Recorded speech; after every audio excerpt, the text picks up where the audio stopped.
All right, 73. But what are you saying among yourselves on this subject, Catullus? Do you slight what I say, as indeed it deserves to be slighted? By no means, rejoined Catullus, but Caesar seemed desirous to say something on the point. Let him say it, then, with all my heart, continued Antonius, whether he wished to confute or to question me. Indeed, Antonius, said Caesar, I have always been the man to say of you as an orator that you appeared to me in your speeches the most guarded of all men, and that it was your peculiar merit that nothing was ever spoken by you that could injure him for whom you spoke.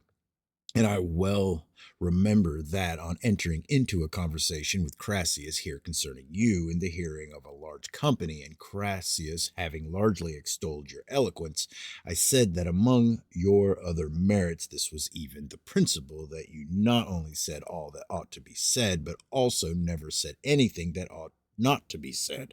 And I recollect that he then observed to me that your other qualities deserve the highest degree of praise, but that to speak what was not to the purpose and to injure one's own client was the conduct of an unprincipled and perfidious person, and consequently that he did not appear to him to be a good pleader who avoided doing so, though he who did so was certainly dishonest. Now, if you please, Antonius, I would wish you to show why you think it a matter of such importance to do no harm to a cause, so much so that nothing in an orator appears to you of greater consequence. 74.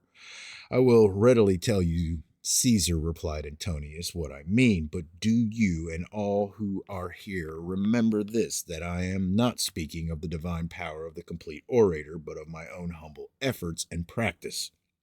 The remark of Crassius is indeed that of an excellent and singular genius, to whom it appeared something like a prodigy that any orator could possibly be found who could do any mischief in speaking and injure him whom he had to defend.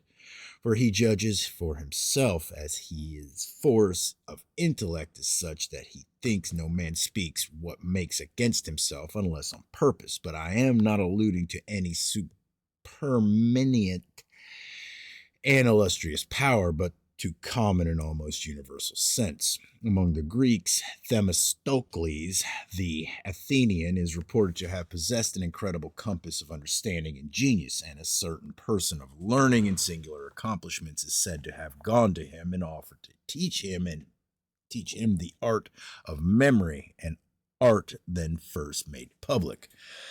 When he inquired what that art could do for him, the professor replied that it would enable him to remember everything. That Themistocles rejoined that he would oblige him much more if he could instruct him how to forget rather than to remember what he chose.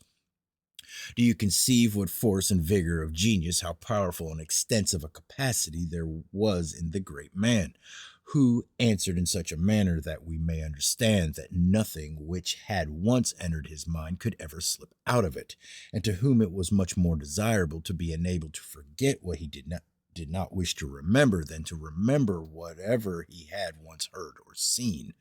But neither on account of this answer of Themistocles are we to forbear to cultivate our memory, nor is my precaution and timidity in pleading causes to be slighted on account of the excellent understanding of Crassius, for neither the one nor the other of them has given me any additional ability, but has merely signified his own.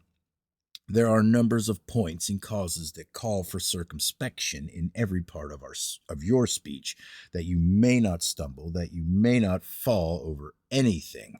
Oftentimes some witnesses either does no mischief or does less if he be not provoked. My client entreats me, the advocates press me to inveigh against him, to abuse him, or finally to plague him with questions. I am not moved, I do not comply, I will not gratify them, yet I gain no commendations. For ignorant people can more easily blame what you say injudiciously than praise you for what you discreetly leave unnoticed. In such a case, how much harm may be done if you offend a witness who is passionate, or one who is a man of sense or of influential character. For he has the will to do you mischief from his passion, the power of his understanding, and the means of his reputation.